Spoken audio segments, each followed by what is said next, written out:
নমস্কাৰ মোৰ বন্ধু বান্ধৱীসকল আজি আকৌ আপোনালোকৰ মাজলৈ মই লৈ আনিছো আগৰ নিচিনাকে আসামিজ টু মিচিং টু আসামিজ ভাষাত বা মিচিংকে কেনেকৈ কয় আৰু মিচিং ভাষাটো আসামিজকে কেনেকৈ কয় আপোনালোকক মই এটো বুজাম বুলি আশা কৰিছো আৰু আপোনালোকে যদি নতুনকৈ কোনোবাই চাইছে তেনেহলে সাবস্ক্ৰাইব কৰিব লাইক কৰিব আৰু শেয়াৰ কৰিবলৈ আপোনালোকে নাপাহৰিব আৰু মই আশা কৰো যে আপোনালোকে নিশ্চয় ভিডিওটো ভাল পাব বুলি আহক ষ্টাৰ্ট কৰোঁ এক নম্বৰ ইয়াৰ প্ৰেক্ষাপটে মানে কি মই আগত বনালো তাৰ কাৰণে ইয়াৰ প্ৰেক্ষাপটে এতিয়া আজি বনাই দিছো এক নম্বৰ তুমি ক'ত টাকা এটো মিচিংত হ'ব যে ন অকল দুডাং মিচিংত ন অকল দুডাং আৰু দুই নম্বৰ তেও এজন ইকক এটা মিচিং দক হ'ব যে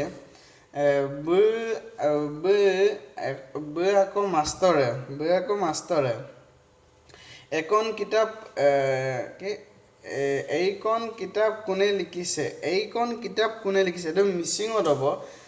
মিচিংত এটো কি হ'ব জানেনে আপোনালোকে যে মিচিংত এটো হ'ব যে সে কিতাপ সেম সেকো আটকান লিখাটোক আটকা বুলি কয় আমাৰ মিচিংত আৰু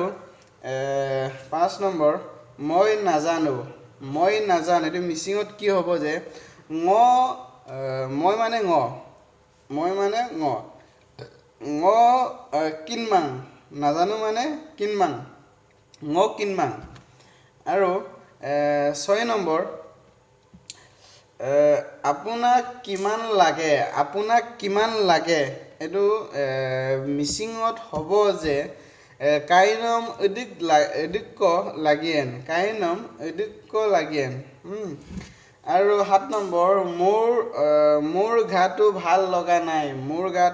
লগা নাই এটো আপোনাৰ মিচিংত হ'ব যে মক্কে আদি নামৰিছে মলামাং আপুনি ইয়াতে থাকে নেকি ন আপুনি কাইন সৈ দুৰাং নে আপুনি ইয়াতে থাকে নেকি কাইন সৈ দুৰাং নে 9 নম্বৰ আকু লগ পোৱাৰ আশাৰে এটো মিচিংত হ'ব যে আৰু লেকডা ৰিক্সুকুপে আৰু আপোনাৰ অহায়ৰ বাবে ধন্যবাদ এটো মিচিংত হ'ব যে নক্কে ইদুম সুনাম লগাপে কুমৰিক সুদুম নক্কে ইদুম সুনাম এটো মিচিংত এটো ক'ব পাৰে যে ধন্যবাদ এনেও ক'ব পাৰে এনেও কয় যে মানুহে যে আইডাক দেখক এটো কয় এটো হ'ব যে পাৰফেক্টলি এটো হ'ব যে আপোনাৰ অহায়ৰ বাবে ধন্যবাদ এটো মিচিংত হ'ব যে কাইনক ইদুম সুনাম লগাপে কুমদুম আৰু আপোনালোকৰ মাজলৈ মই ইমানেই ভিডিও লৈ আনিছো আৰু যদি আপোনালোকে ভিডিওটো ভাল পায় লাইক কৰিব সাবস্ক্ৰাইব কৰিব আৰু কমেন্ট কৰিবলৈ নাপাহৰিব আৰু যদি আৰু আপোনালোকৰ মনত যদি আৰু ভাল পায় তেনেহলে আপোনালোকৰ লগৰ বিলাকলৈ শেয়াৰ কৰিবলৈ নাপাহৰিব আৰু মই আশা কৰো যে আপোনালোকে নিশ্চয় ভিডিওটো ভাল পাব বুলি আৰু এটা খবৰ লগিয়া আছিল যে মোৰ নিজৰ পাৰ্সোনাল কথা আজি চুলি কাটিব লাগিছিল কিন্তু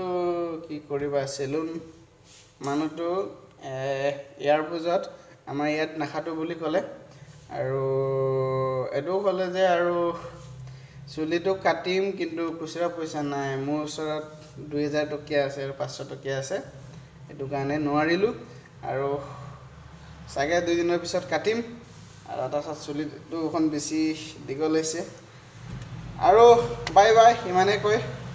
নেক্সট ভিডিও দাদাৰ ছোৱালী এটা প্ৰথমবাৰ নাচিছে আপোনালোকে চাই দিব বুলি আশা কৰিছো এই প্ৰথমবাৰৰ বাবে নাচিছে আৰু কেনেকৈ নাচিছে আপোনালোকে জনাব চাই পেলাই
নিশ্চয় আপোনালোকৰ মাজলৈ মই আহিম